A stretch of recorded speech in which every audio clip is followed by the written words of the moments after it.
Ian, I can never work out how you can talk and do that all at the same time. Well, I do it well, Jodee. I know you do. Well done. Roham, great to see you. Everyone, we've known each other for, what, over a decade? It's getting there, yeah. We, have a seat, please. We first met in San Francisco, in our little office, was it down in Soma? That's right. Before you did this amazing thing that you've now done. How does it feel to have created something from completely nothing to have so much value? I mean, it feels like we've got a lot of work ahead of us still. Yeah, well, it's modest.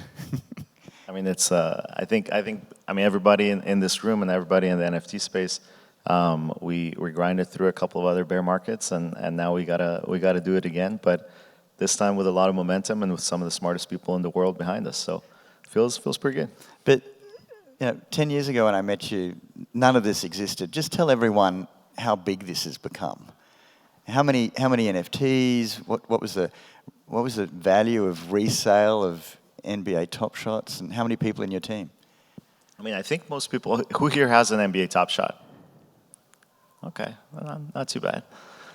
Yeah, I mean, NBA Top Shot, $1.2 billion in marketplace volume, about $205 million in primary sales. And now obviously we're launching NFL All Day and UFC Strike, but I think that's just scratching the surface. I mean, even within NBA Top Shot, we've touched about 600,000, 700,000 NBA fans, where there's about 1 billion NBA fans worldwide. So the thing we're focused on is thinking about how do we level up that user experience so it's ready to go full mainstream, mobile first, free to play, all of that stuff, and then how do we make sure that these NFTs are basically a gateway into being a super fan, and from the customer perspective will have changed from hey, I'm just buying these things to show off or speculate to hey, I want to get more value for my money as a fan. I want to get more value for my time with my kids. And I think whether it's NBA Top Shot or NFL or any of the other products we're building, that's the kind of mentality we're bringing, and I think it's going to be that's how we go from that 600, 700,000 fans to billion NBA fans, and then 4 or 5 billion sports fans. And eventually everybody that's online. That is really big. If I had said to you 10 years ago, $1.2 billion in sales for something that no one even knew that it existed, you would not have believed me. Well, I mean, I think I was a little overconfident, so maybe I wouldn't have believed. How old were you then? I was 24, 25. You were a baby. I was, but a little. I mean, back then, I actually worked for my current co-founder and chief business officer, and we were building a games platform that was trying to bring social to mobile games, and eventually got to 200 million users or so. But it was the exact same sort of shift, right? How do you go connecting the social graph? Now it's about connecting the value graph, and we're doing it with a lot more momentum. Well, what's cool too is when you say 1.2 billion. Most of that is resale. So most of that are the people in your community who are actually making money, trading, and interacting with their friends through your NFTs. Yeah, about $1 billion resale and about 200 million primary sales. That's huge. And what's different compared to other chains? I think from very, very early stage, you have focused on the whole consumer experience. You've focused on how to make it easy for people to get into NFTs, which this industry has needed for so long. Can you tell everyone, why it's different, why you've been so successful bringing in people into this space who may not have ever realized that they were buying NFTs? Yeah, I mean, I think those of you that are familiar with Top Shot will know vast majority of transactions on Top Shot are in US dollars, about 96, 97%. 4 million plus sales under $10. And so someone can come in, sell an asset for $2, pay 10 cents in fees, which is, the very different than what happens on other networks. But I think so I think user experience cost is obviously a big component of it. But now we're opening up that same platform, whether it's Dapper Wallet or the Flow blockchain. In the next 30 days, Flow will be completely permissionless to any developer wanting to build on top. So that same kind of platform that powers the Top Shot experience, anybody can build their own application on top of it, mint their own NFTs on top of it, and then access, there's multiple wallets built on Flow, multiple marketplaces. I just want to pause you there. That is really big news, everyone. We've been working with Flow for years, and we talked last year about this. How do you launch a contract as a developer on Flow? So you've just told the audience that very soon, I think you said in the next 30 days. Next 30 days. We had said this summer, but I got an update this morning, and I think we're ahead of schedule. So next 30 days. Until now, deploying on Flow has been gated by a smart contract review. So we, as Dapper Labs, weren't the gatekeeper. There are a number of auditing firms that had the ability to sort of push smart contracts online, but thanks to the work of the community and the Flow developer core team, in the next 30 days, it'll be completely open and accessible for everybody. Because what I hear from the developer community is we need more people coming in, more users coming in. There needs to be greater user adoption. And on other chains, the roadblock is people have to pay with crypto, and there are a lot of people out there who'd like to be part of this space, but they don't really understand crypto. You've been a chain that's always focused on that end-to-end consumer experience, but the block has been, it's been hard for developers to go through this, what you call this gated system. So I actually think this is news of the day here at NFT.NYC, that you're now announcing that very soon any developer will be able to launch a smart contract on the most successful brand's blockchain. Yeah, I mean, I'm excited about it, and I think that there's a flywheel that's going to come where, hey, users are going to come spend dollars, spend their credit cards, but then earn crypto, whether it's through selling the NFTs they get or through different kinds of incentive mechanisms, and then come in and spend that crypto inside of the universe of new applications on Flow and otherwise. So that kind of growth, flywheel, distribution is a large part of what we're going to be focused on over the next year or two, and trying to help the wave of new content that's coming to our platform as well as to kind of the blockchains more generally, find new users, engage them, re-engage them, so on and so forth. You mentioned the $700 million ecosystem fund when we were talking about earlier. That's committed capital. It's actually over $1 billion now for companies building on top of Flow. But those companies have already raised $3.5 billion. So whether it's bear market or not, there's a wave of new content, new entrepreneurs, new builders that are coming to both Flow as well as other layer one blockchains. And crypto, in terms of an industry, is one of the only areas in tech where there's 1,000x opportunity built in terms of the number of people we've interacted with and the number of people that can benefit. So I just think it's a very good time to be aggressive. And to kind of think about the mainstream consumer, think about how we can add value to their lives, and just go ahead and do it because the technology is almost ready. So the big news is you've opened the gate to developers, or you're about to do that, and you are the blockchain of choice for many big brands. You've always focused. I know you're based in LA. You have a great team that works with brands. Can you tell the developers and the audience a little bit about some of the great successes that you've had in the brand space? Yeah, I mean, we have the world's biggest brands building on Flow, but as I mentioned, also some of the world's leading startups, and that $3.5 billion capital, that's all startups, and that's developer-first companies that are taking a technical approach. But in terms of brands, obviously, we brought NBA, NFL, UFC, La Liga later this year, as well as a couple of others that we haven't announced yet.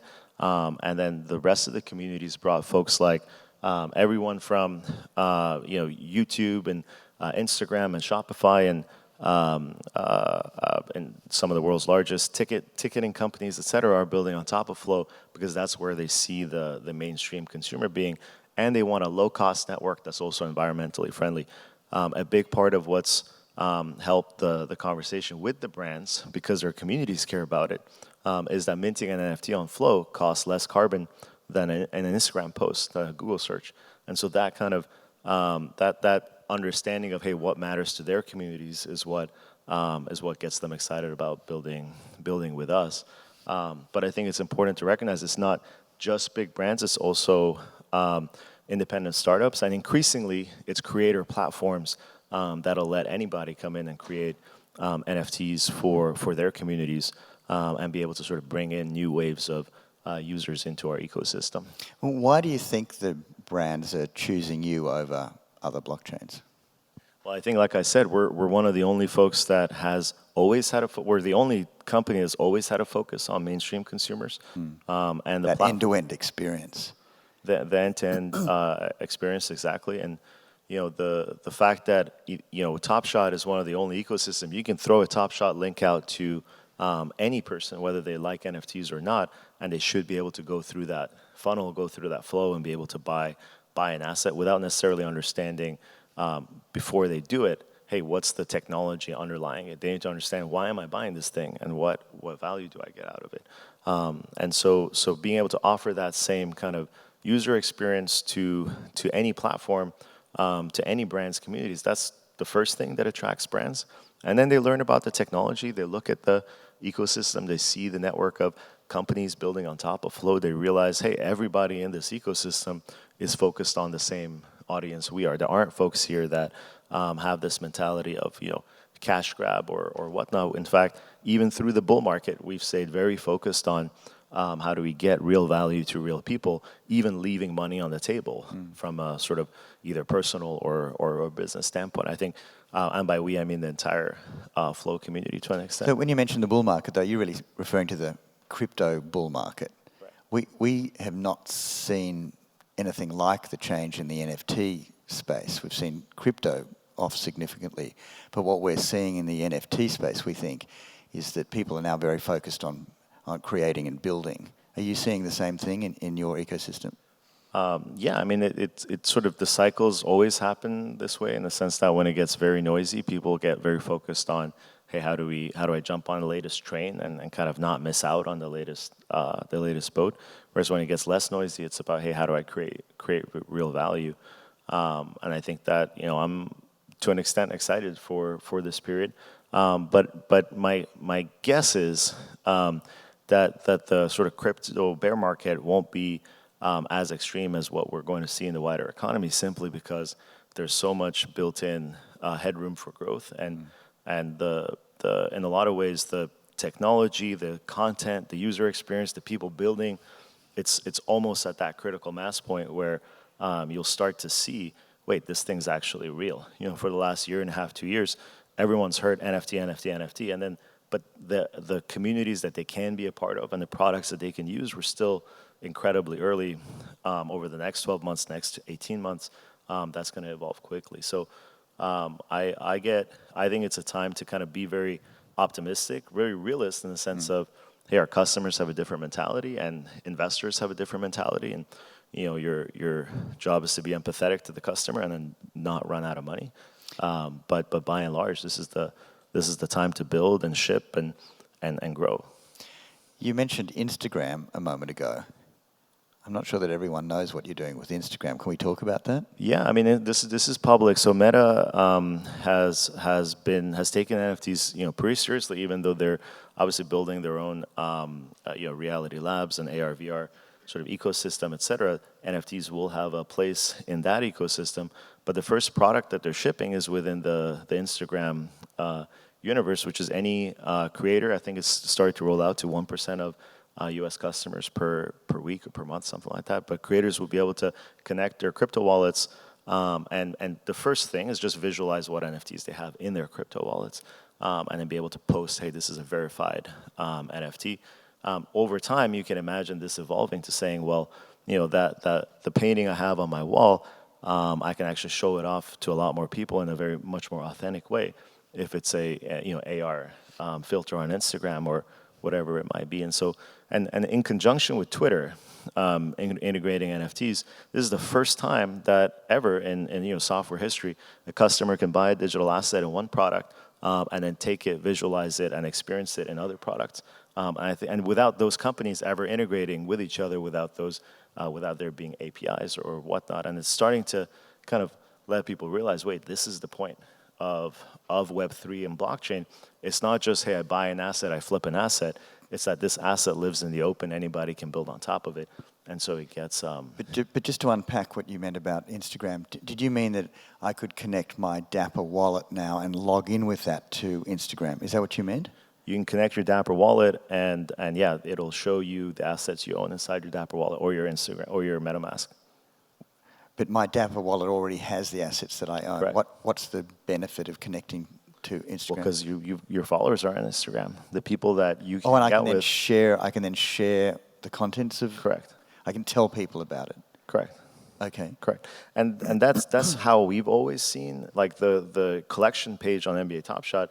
I don't know if we still call it collection, but one of my biggest things has been it's a social profile. It's not about the assets that I have in a binder somewhere. It's about the things that are a part of me and I carry around everywhere with me.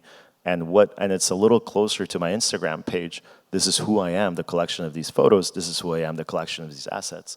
Rather than, hey, this is the stuff I have back home and that I might show to some niche community, once a year at a convention. So that's really interesting. I spoke with Alex Atala, the CEO of OpenSea, yesterday, and we were sort of speaking about our dreams for this space. And I said, in the future, I expect people will understand who I am by what NFTs I've owned and what I've liked and commented. It sounds like you're making that a reality already by connecting the Dapper wallet to Instagram and allowing me then to share what's in my wallet with my Instagram followers. Is that the point?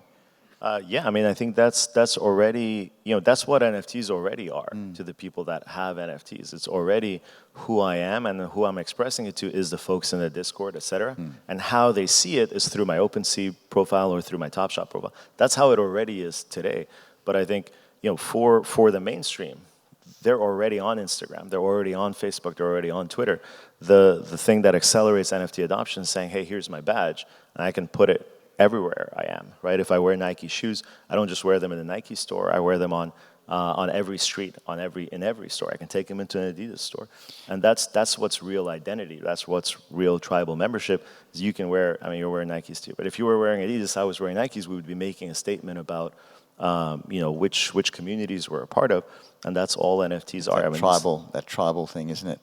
But what I really want to do with Instagram is I'd like to be able to click on one button and turn that Instagram post into an NFT. Sure. Is that coming?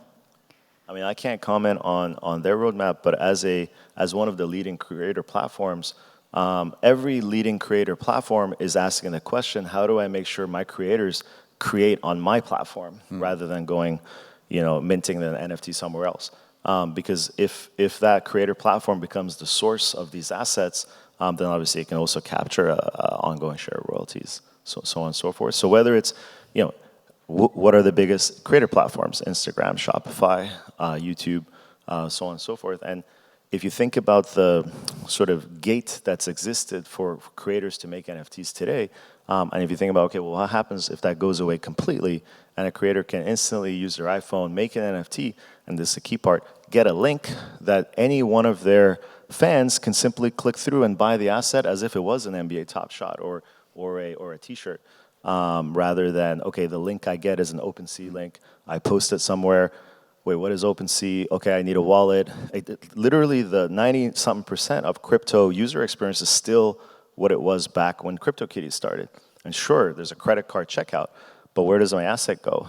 How do I manage that asset? What do I do with it? How do I visualize it? None of that makes sense yet to a mainstream Just person. listening to you, I can see why you have been so successful in the consumer market, because you are so focused on the consumer experience compared to many other blockchains who are so focused on the technology. So big well done. I mean, I think, like I said, we've got a lot of work, and for me, it's more the 400-something people that are at Dapper Labs and have this. You're 400 people now. We're over 400 full-time employees. Yeah. How did that feel, going from 0 to 400? I mean, my advice to everybody would be to keep company size as small as possible because you end up dealing with different levels of,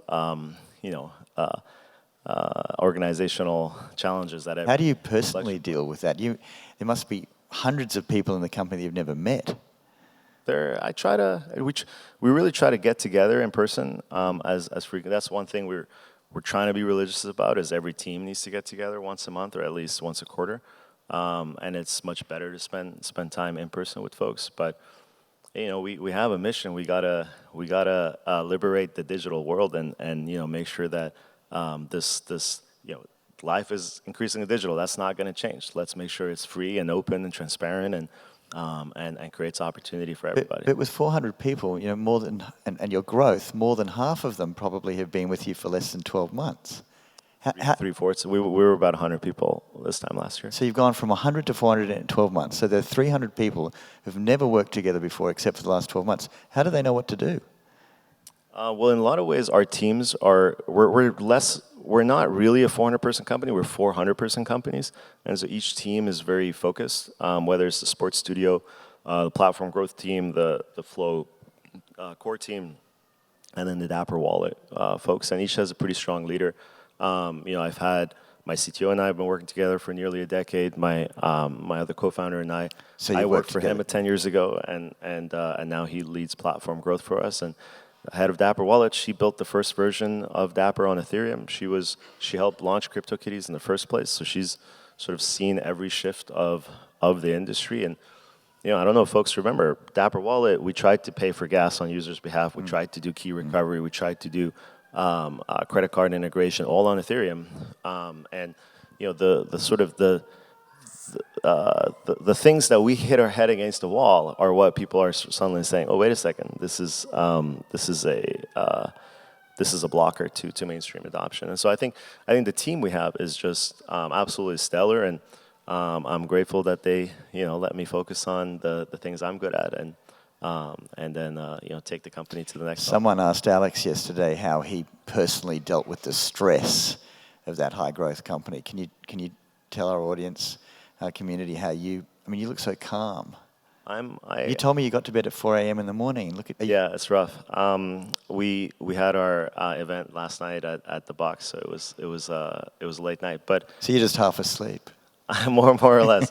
I started meditating maybe shortly after we met, like maybe 6-7 years ago.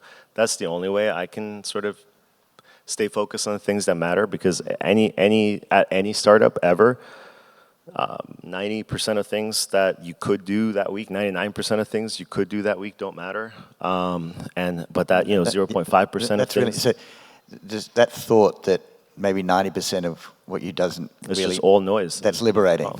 Yeah, it's liberating, but it's also crushing to most people who are used to being high performance and used to doing all of the things. Yeah. And so they've sort of their mark of success until now, right? Like high school, college, early jobs, whatever, is like, hey, if I'm told to do 100 things, I'm going to do 100 things. It's so funny you say that, because I have people who come to me with their to-do list, and I always say, rank it by the most important thing. Do the first 2 things, go on vacation. That's all that matters. I did the same thing. I say, show me your list, bring it to me, give me a piece of paper, and the first thing I do is tear it up. Right. And they go, what are you doing? You're tearing up my list. I say, well, I've just turned it up. What's the most important thing? And then that sort of helps them. And by the way, I say that like it's easy. I'm sort of maybe a C+ at sort of doing it, but what do you mean you're a C+ at doing it? Like I do plenty of things that aren't the highest priority things that I could be doing. As in, I don't necessarily, I'm not perfect at the advice that I'm giving, but at least I think part of it is also just being forgiving of yourself, of like, okay, shit, I made these mistakes, I learn, I improve, I get better. Well, let's just finish. We'll have a few questions, but can you share a few of the extraordinary relationships that you've built with companies much bigger than yourself over the last year or so? Because I think that's been one of your great strengths. Yeah, I mean, we were lucky early on to build really strong relationships with, obviously folks like NBA, NFL, but Google's been an investor in our company since 2018. Obviously, Meta's a huge partner. We folks that are paying attention to on-chain metrics will have seen Ticketmaster, Live Nation being very active on Flow, and we're the first chain that was integrated into Shopify as well, although that product hasn't rolled out fully yet. But the folks I get super excited about are the entrepreneurs that are building. We have Genies is still in private beta, and Akash hasn't given me access yet, but everything that I've seen looking over people's shoulders is absolutely an incredible community and And they're focused on, I don't know who here is familiar with Genies, but they're building tools for the metaverse, and anybody will be able to create their own avatars, digital assets, goods for digital assets, sell them on their own marketplace, and anything you create, you will own 100% IP rights to, and so it's kind of I think the right way to do it from a Web3 native perspective. You have folks like Cryptoys that announced a huge deal with Mattel. They're about to make a couple of other big announcements. Incredible team, Pixar quality work that they're putting out. A number of teams building in music and just chipping at saying, hey, let's take a customer and just make their experience better a little bit every day, and use kind of NFTs as the fuel to do that. So that's what I get excited about. And then for us within sports, like I said, I think we've got 1,000x just in the NBA, and so there's a lot of time here I'm spending in New York is with our partners at NBA, NFL, and saying, well, how do we take Web3 as a technology is a tool that benefits them as the brand and the community owner. The NBA owners are some of the first folks that actually understand composability, because they look at it and say, wait a second, this data of my customer, you're saying that you can't block me from accessing it? Yeah, you can build on top of it just as easily as we can. And that kind of lights up their eye to, okay, this is the point of this technology, and it's actually a lot better for both creator and consumer than the old way of doing things. So that actually reminds me, your team has thought a lot about this sort of human nature that we like to be able to undo things that we've done. And I know that's completely the opposite of blockchain philosophy. But you have an interesting mechanism where people can sort of add things to a smart contract that's already published, which makes it very attractive for developers. Yeah, smart contract upgradeability. I mean, that was more just look, there's so many things about Flow that are just common sense user experience features. So for example, I mean, smart contract upgradeability, you can accomplish it on Ethereum and others. It's just a little more complicated. But the idea that, hey, developers should say these pieces are immutable, these pieces are upgradable according to these rules, and a wallet and a customer need to be able to quickly see that information boiled up to them. And so, at scale, other things on Floor, like you can have the same public address, cycle the private keys out, in case they get leaked, or you can give private key to someone that's temporary, and other things like that. You can obviously paying for gas on users' behalf, and that kind of thing is pretty straightforward. Flow keys are compatible with Secure Enclave, Android Key Store. Still haven't seen the impact of that yet. Flow accounts can control assets from other blockchains, whether fungible or non-fungible tokens, and so you still haven't seen sort of the impact of that yet. But it's again like this. We've kind of created proofs of concept in the form of Top Shot and others, but there's so much to build and so much to sort of compound together over time. I just think the takeaway is that Flow is the chain that's been designed for developers who want to reach out to consumers. For consumer applications. We're going to have time for just one or two questions, I think. That gentleman.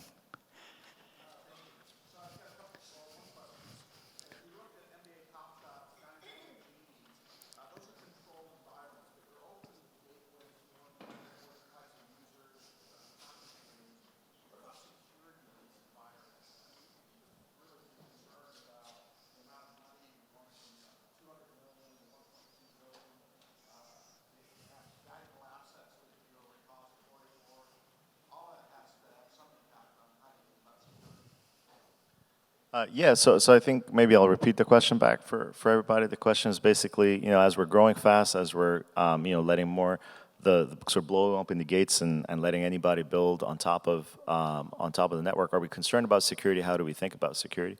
So I asked Richard if I could share this. So Richard Buck, founder of QuantStamp, they did full audits on our code and smart contract code, as well as the core blockchain code.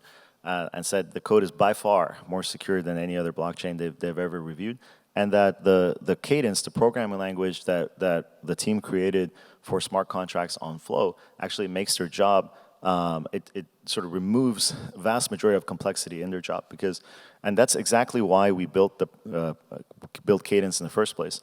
Through building Dapper Wallet, it was an incredible challenge trying to create a flexible smart contract wallet. And then I don't know who here remembers Cheese Wizards. Remembers what? Cheese Wizards. Oh, Cheese Wizards. I thought Nice. We got. I thought you want them to forget that. Some true OGs here. So Cheese Wizards was essentially a rock, paper, scissors game, but to this day, one of the most complex smart contracts that has been deployed on Ethereum. And we did 3-4 audits on that thing and basically established that Solidity as a programming language makes life incredibly difficult for developers to write secure smart contracts. And so Cadence, at its core, Cadence has kind of the syntax of something like Swift, but it works like the Move programming language that the Libra team created. So it's resource oriented, and that means that digital assets and kind of governance, et cetera, are built into the core of the programming language. That makes it incredibly secure from the ground up. You can, as a consumer, click on a Cadence smart contract, read through the code, and it makes a lot more sense even than Solidity, and readable code means secure code. So we feel really good about the foundation we've built there. One last question.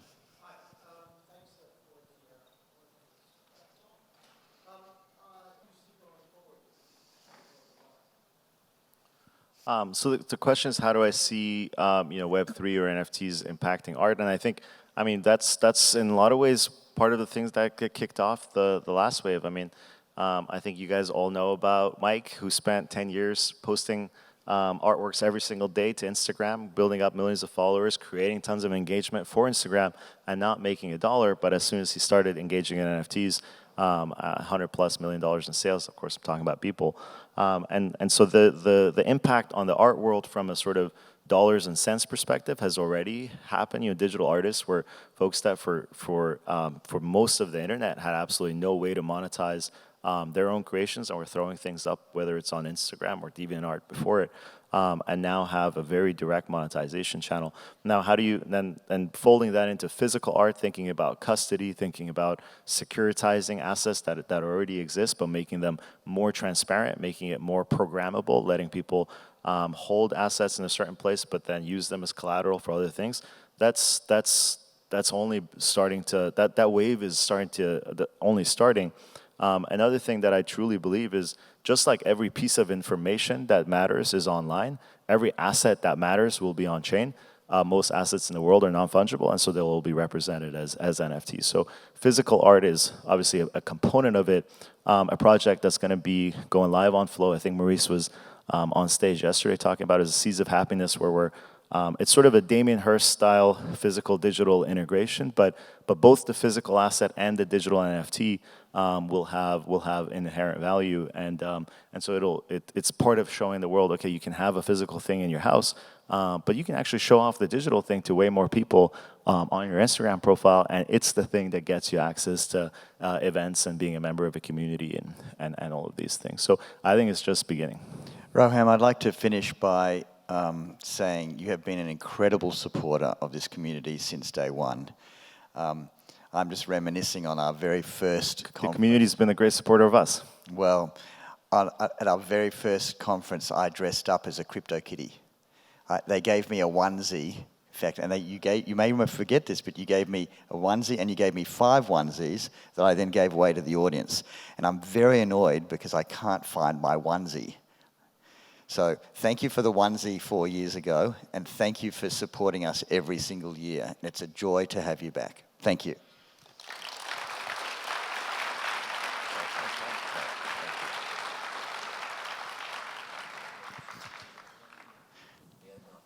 I have a little surprise for everyone. One of our community members and MCs and speakers. Oh.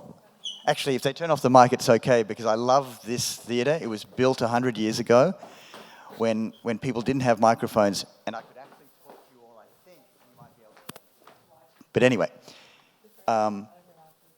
one of our community members, MCs and speakers, had an extraordinary life-changing announcement yesterday, and I bumped into him on the escalator this morning, and he said, "Jodee, could I just have a minute or two to tell everyone?" So this is unscheduled, it's super fun, and it is a joy for me to bring Mike Mongo and his team onto stage. And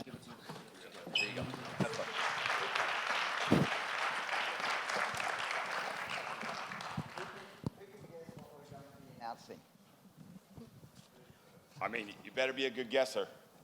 Mike found out yesterday that he and his team are going into space.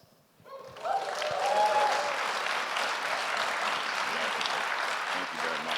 You want to say something to the guys? Yeah, I'd love to. Hello. Very first thing I'd like to do is introduce well, first of all, let me give you a little background. My name is Mike Mongo, astronaut teacher. I'm an NFT creator, and just like everybody else here, we are the authors and architects of the future. Gabe Weiss says that if you are here now, you're early, and if you are here 3 years from now, you're early. So this is the place to be. And I was here last year, and this place was popping, and here we are again, and it is even more so than what it was. This crew, all of this is the very first commercial crew of astronauts selected by NFTs. Oh, hold on. This is the very first crew of commercial astronauts selected by Space Plus NFTs. Each one of these people, these are Space Plus, these are professionals who were selected because we bought an NFT pass. This is what is possible. If you are only imagining that NFTs are PFPs, or that they are some sort of alpha club or something like that, or that only people who are men or only people who are Caucasian belong, well, my friends, look here. Ruben Salinas won the seat. He is the person who won the seat. Lightyear, Sidney Hamilton, Joan Meisner, Trent Tresh. This is what the future looks like. Look at yourself. This is what the future looks like. It's you. We are building this right here. It's not our job to convert anybody. It is our job to do what we're doing and keep on doing it and lead the way into the future, a world worth having for all of us. This is the way of abundance. How old are you? I got to say, I'm 57. I'm 57. You all, we would not be, the CEO of the company, Josh Haynes, and the communicator, Emily Higgins, on the back, we wouldn't be here without all of us. So I wrote on my LinkedIn profile about 15 years ago that in the year 2050, I want to be a spaceship commander. Right, that'll make me 90 years old, right? So I hope that with you going up at 57, and hopefully I might live a few more years, that maybe one day I get to space as well. So you are inspiring me. Okay. Jodee Rich and Ian Utilli built this for us. Can we get a hand for that, for NFT.NYC 2022? This is history happening right here, and you're part of it. These are not stages and audience. This is participatory. You know me. I know you. We see each other. Build that way. We've already done Web 2. It's nations. It's scarcity. This is Web 3. This is what Web 3 looks like. Space plus 5. Pow.